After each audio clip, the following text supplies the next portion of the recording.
Cristo esteja no coração de cada um de nós, encarnados e desencarnados.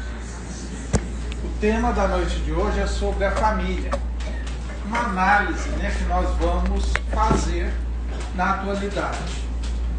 E nós vamos recorrer ao mentor espiritual do Chico Xavier, Emmanuel, que coloca que a maioria, a imensa maioria das famílias na face da Terra são reencontros de almas.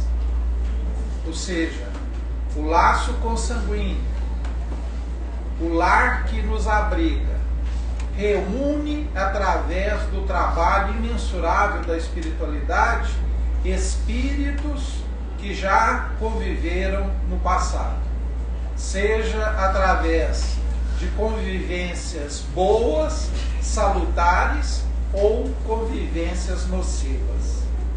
Então, dentro de um lar, como é de se imaginar, nós podemos encontrar almas que nutrem entre si afetos, mas também desafetos.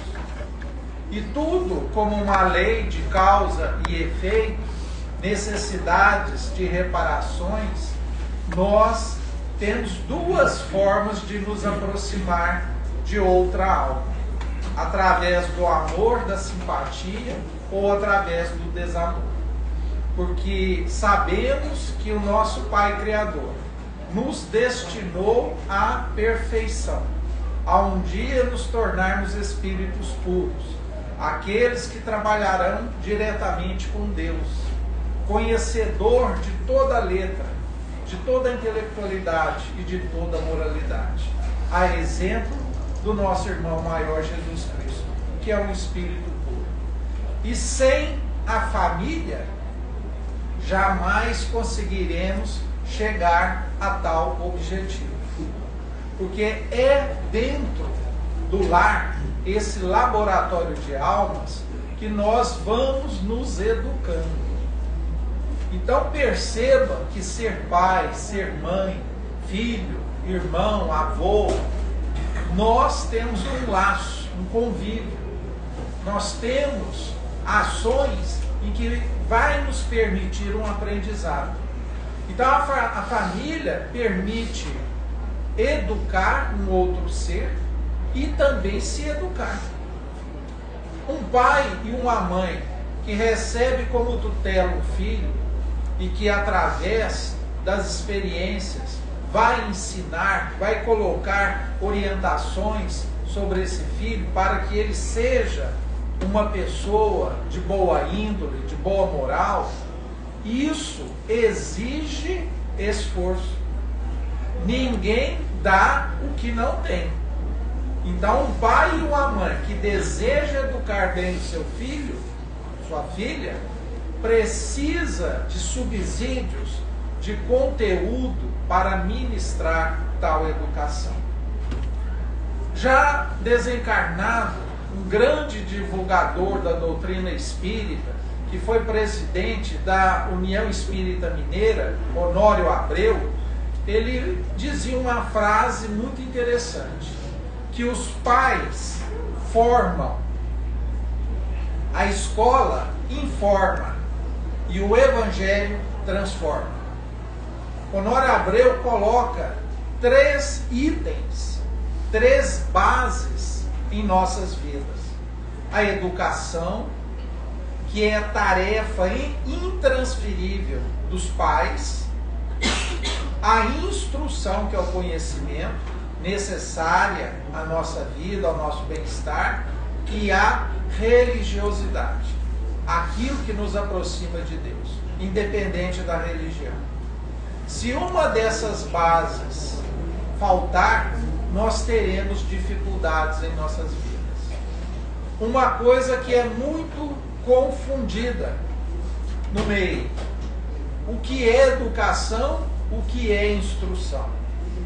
Instrução é a escola, é o conhecimento, é a transmissão desse conhecimento. Matemática, física, química, biologia, isso é instrução. Mas a educação é a formação de bons hábitos, é formar um bom caráter, é trabalhar os bons sentimentos do coração. Então, os pais ou os responsáveis está diretamente ligada à verdadeira educação. Nenhum professor de escola, de faculdade, universidade, pós-graduação, irá dar uma educação ao seu aluno. Pode até indiretamente contribuir, mas as raízes básicas, o desenvolvimento sólido de uma educação, de um caráter, está dentro do lar. Então, de todas as maiores quedas, fracassos e também as maiores alegrias, tem a ver com desempenho na família.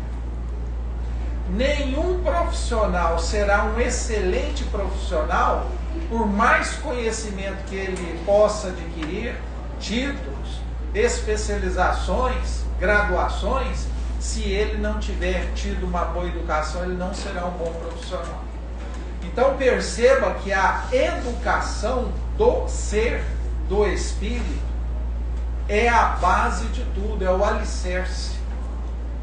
E quando em família falhamos na educação, nos membros que constituem essa família, haveremos de ter consequências desagradáveis.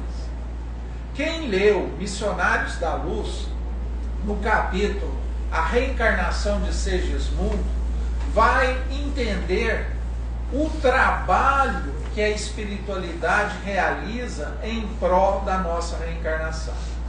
Então, nesse caso específico, de Segismundo, centenas de espíritos se movimentaram no plano espiritual para conseguir a reencarnação de Segismundo junto com outro espírito, que havia sido, em outra encarnação, o seu adversário, o seu algoz. Então, se a gente mensurasse na nossa família, os meus pais, eu, a minha esposa, os meus futuros filhos, quantos espíritos irão trabalhar na formação dessa família? Centenas, milhares de espíritos. Então o trabalho é incessante. E nada acontece por acaso. Alguém pode alegar, eu tenho uma família muito difícil, dá muito trabalho, tem muitos problemas dentro do meu lar. Mas é a família que nós necessitamos. Deus, na sua inteligência, no conhecimento íntimo de cada um de nós, reúne esses seres em família para que haja um reajuste. Como citamos inicialmente, a destinação do espírito é evoluir, é desenvolver os maiores sentimentos, principalmente o amor. Nós fomos criados por Deus para amar.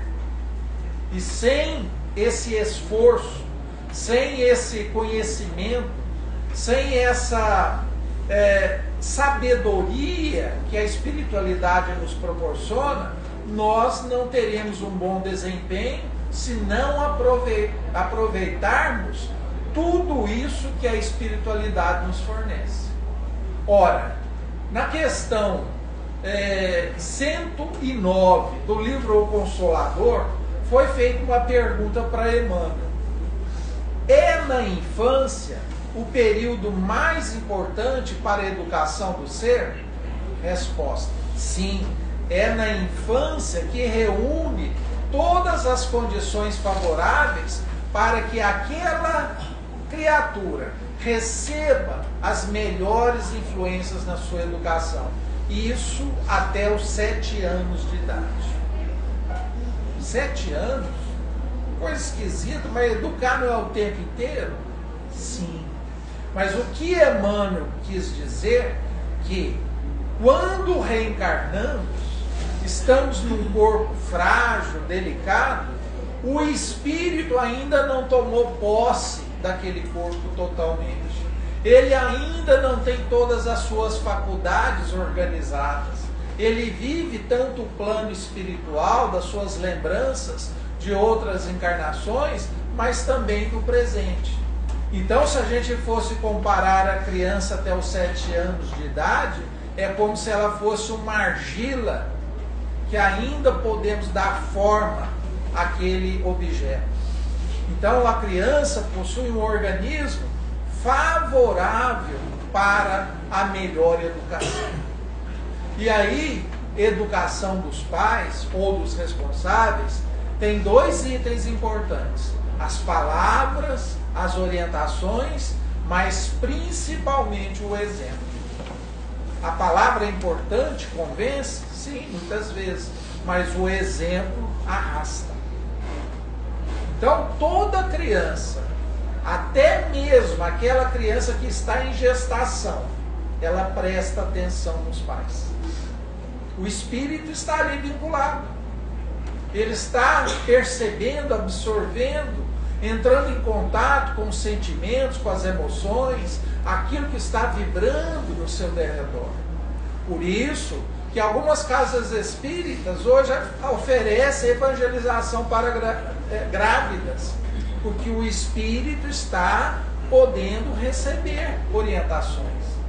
Então, uma mãe que preocupa com o seu futuro filho que vai nascer, eu quero que ele aprenda a comer de tudo, que tenha uma boa nutrição, coma aquilo durante a gravidez que você pretende ou tem intenção que o seu filho goste, porque aquilo irá fortalecer estas orientações. Uma mãe que ouve muita música clássica durante a gravidez, o seu filho vai ter tendência de gostar de música clássica. Então perceba que as nossas ocupações, as nossas atividades, os nossos trabalhos influenciam diretamente aquele espírito reencarnante, porque ele está vinculado no organismo físico da mãe. E ele recebe o reflexo de tudo que a sua mãe e o seu pai está vivenciando naquele lar. Então, até os 7 anos de idade, essas impressões são muito importantes. Pai e mãe que falam, eu vou esperar meu filho ter 18, 20 anos para escolher sua religião, já perdeu muito tempo. É na infância que se apresenta Jesus, que apresenta o Evangelho do Cristo, porque isso faz parte do tripé de sustentação do ser humano. Foi dito no diálogo inicial que a sociedade, não só no Brasil, mas no mundo inteiro, padece de 2 transtornos graves: transtorno mental, principalmente a depressão, e o suicídio, que ocorre até entre os jovens e as crianças. Por que tamanha discrepância?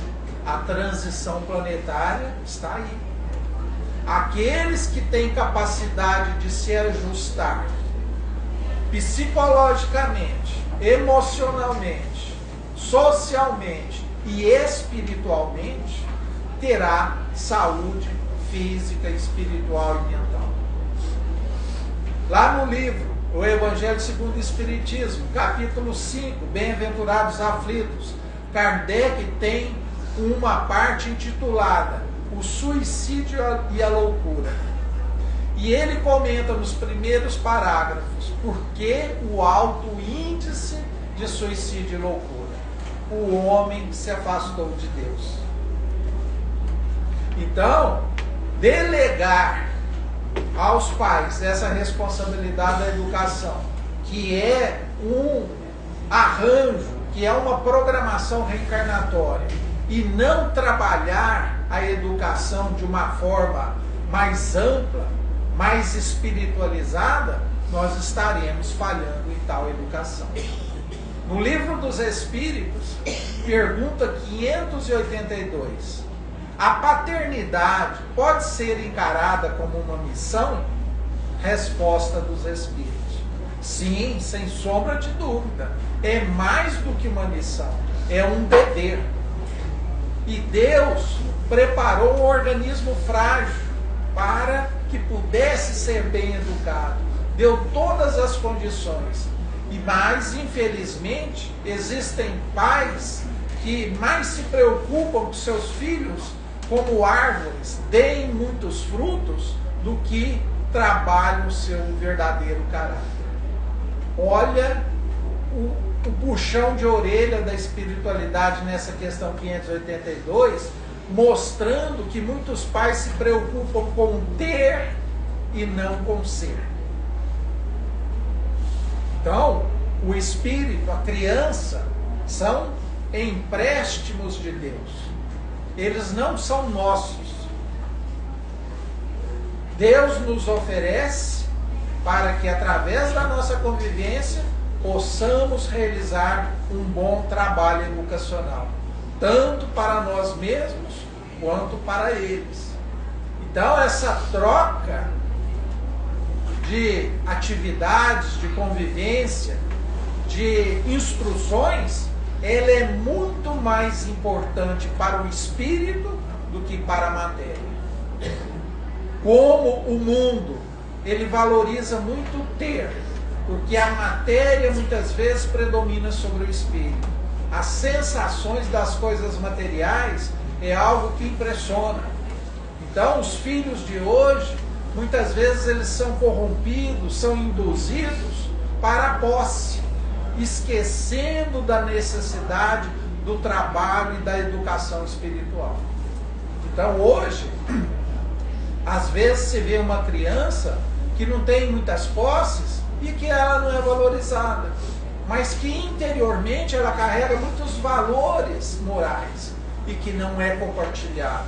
E uma criança que se veste bem, que se destaca, que seus pais têm um bom carro, têm uma boa casa, tem um tratamento diferente. Então isso ainda nós percebemos na humanidade, momentaneamente, porque tudo é evoluído, tudo é trabalhado para o progresso. A lei do progresso reajustará estas questões. E como Jesus asseverou, o tesouro mais importante do homem não é o tesouro material, que o ladrão rouba, traça, ferrugem, consome, mas os tesouros espirituais. Aquele tesouro que ninguém toma de nós. A instrução, né? as boas obras. Então, tudo isso é motivo para oferecer ao educando, ao nosso tutelado, estas informações. Há muito pai e mãe que quer colocar o seu filho na melhor escola. Nada contra. Na melhor escola de música para aprender um instrumento. Na melhor escola de línguas para aprender um idioma. Mas não coloca o seu filho numa evangelização. Nós somos seres milenares. Esses tutelados também têm uma história longa. E que muitas vezes caiu, sucumbiu a determinadas provas por não ter fortalecido no seu coração a religiosidade. Hoje, o alimento da alma, que a psicologia reconhece, é o trabalho com Deus. Um trabalho comunitário, né, que muitas pessoas percebem, né, que está em voga, é indicado até pelos psicanalistas. Vai fazer o bem, vai fazer uma pessoa feliz, vai ajudar num trabalho comunitário, vai fazer uma caridade. Quando a gente acha que estamos fazendo a caridade para o outro, mas quem recebe esse tratamento somos nós. Então, isso faz parte da lei de amor, da justiça e caridade. Aquilo, né, que a doutrina espírita coloca como ações importantes para a nossa evolução, para o nosso bem-estar. A Organização Mundial da Saúde define que saúde é o bem-estar físico, psíquico e social. Como é que a gente está psiquicamente? Como é que está o nosso psicológico? Está frágil. O ser humano predomina 5 emoções na nossa atual condição espiritual: a alegria, a tristeza, o medo, a raiva e a repulsão ou nojo. Eu falei só uma boa, né? Alegria. Então, se a gente não nutrir, através da nossa convivência, da nossa religiosidade, do nosso entendimento das verdadeiras leis, não só a instrução material, mas principalmente a espiritual, teremos dificuldade no futuro. Então, viver em família é um desafio. Estar em família é enfrentar um dia totalmente diferente do outro. Então, é através desse convívio, desse laboratório de almas, que nós teremos condições de dar a nós e aos nossos educandos aquilo que é melhor, aquilo que é mais importante que a nossa reencarnação pode proporcionar. Então, toda vez, né, que um espírito comunicava, passava através das mãos do Chico, pela sua psicografia, as mensagens, o Chico, lógico, captava a emoção, o sentimento que aquele espírito nutria. E alguém, né, com muita propriedade perguntou ao Chico: Chico, você dá tanta mensagem, o que você percebe na maioria desses espíritos? Ele olhou, pensou e disse: o tempo mal aproveitado. Todos eles têm essa sensação quando parte. A gente poderia ter feito algo mais. Nos Estados Unidos se pesquisa muita coisa. E uma universidade especial resolveu pesquisar pacientes terminais. Aqueles que tinham uma doença que não levaria muito tempo para que ele evoluísse para o óbito. Então, vários pacientes, foi feita uma pergunta: se você tivesse mais tempo, o que você faria? Nenhuma resposta dentre centenas de pacientes estava relacionada a coisas materiais. Ah, eu quero ter um carro, eu quero dar uma festa, eu quero viajar para tal lugar. Não, queriam estar com a família. Então, esse período, né, que antecede a desencarnação, ela é motivada de diferentes formas. Então, se uma pessoa teve uma vida equilibrada, se esforçou para o trabalho do bem, trabalhou na sua educação e na educação da sua família, parte com o coração tranquilo. Mas o que vemos hoje? Um grande número de partidas, de desencarnes, acompanhado de um período de perturbação grave. O que é esse período de perturbação? É o psíquico, que é próprio do espírito, que se mantém fora do corpo físico. Então, uma pessoa que partiu com desgosto, com raiva, com rancor, com ódio, com emoções desequilibradas, ele não terá uma boa passagem para o plano espiritual. Então, a família dá essa sustentação também, dá essa orientação, dá um embasamento para que tenhamos uma vida equilibrada e que a vida do lado de lá, que é a nossa verdadeira vida, ela seja feita uma passagem mais serena, mais tranquila, mais equilibrada.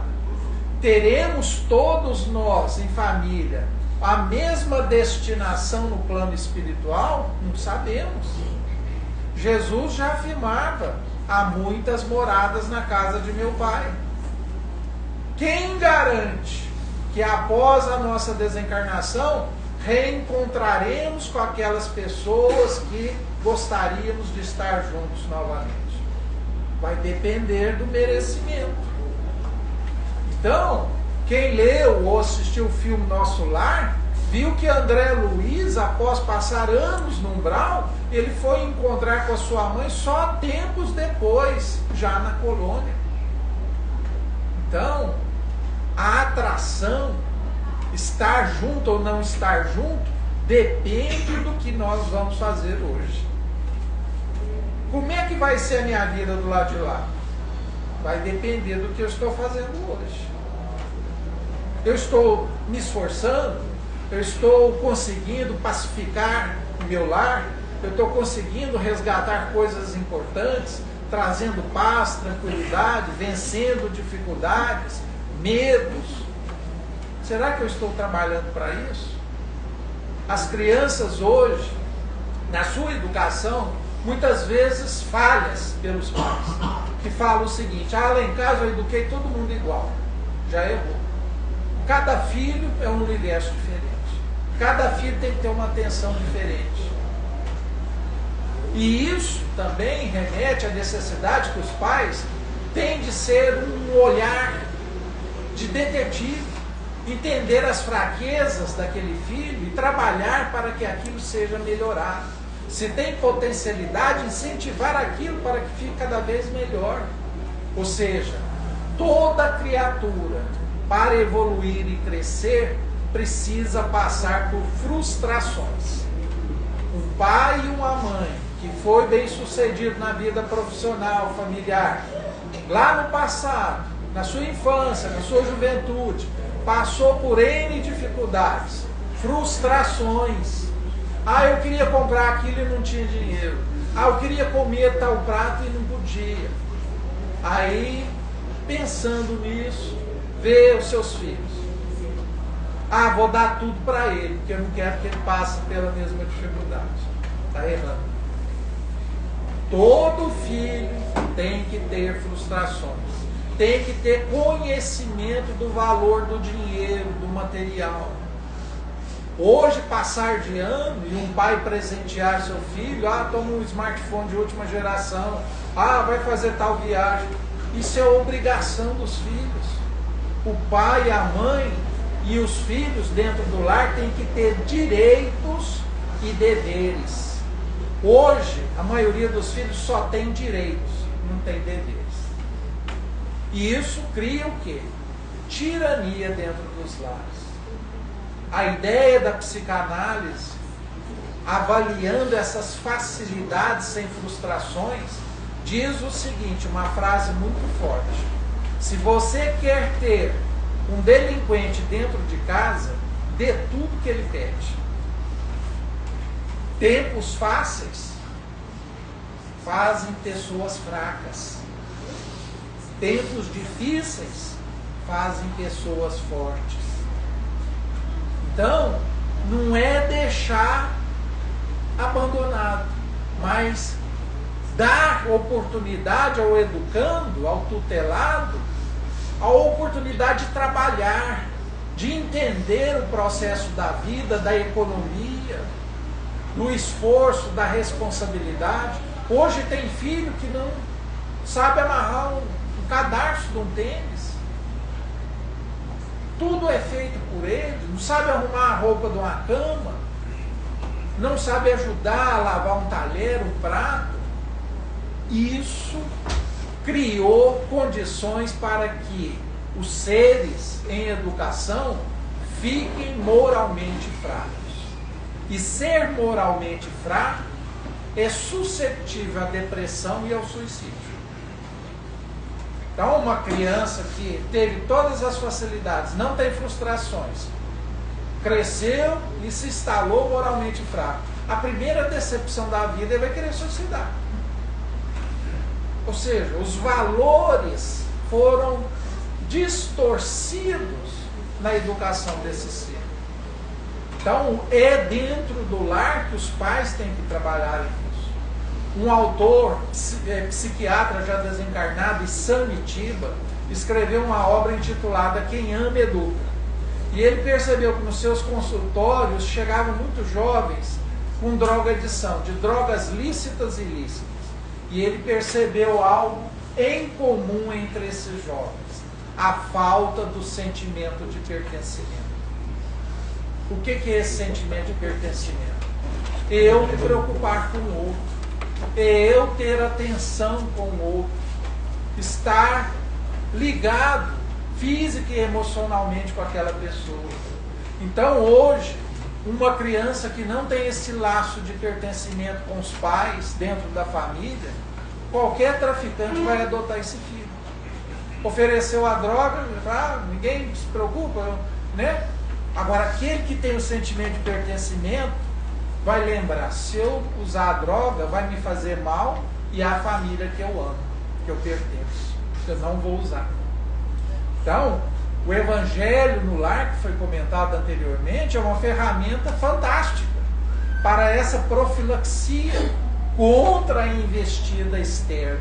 Porque é no evangelho no lar, uma vez por semana, estudando sequencialmente o evangelho segundo o Espiritismo, que a espiritualidade vai ao nosso encontro, levar os recursos necessários, tirar dali miasmas, influências negativas espirituais, para que o lar volte a ter equilíbrio e volte a ter paz.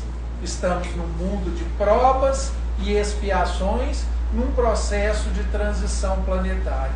E tudo que trabalharmos em família hoje, seremos responsáveis no futuro. A felicidade ou a infelicidade dos nossos filhos nos acompanharão onde estivermos. Que a paz, o amor de Jesus permaneça no coração de cada um de nós, hoje, agora e sempre.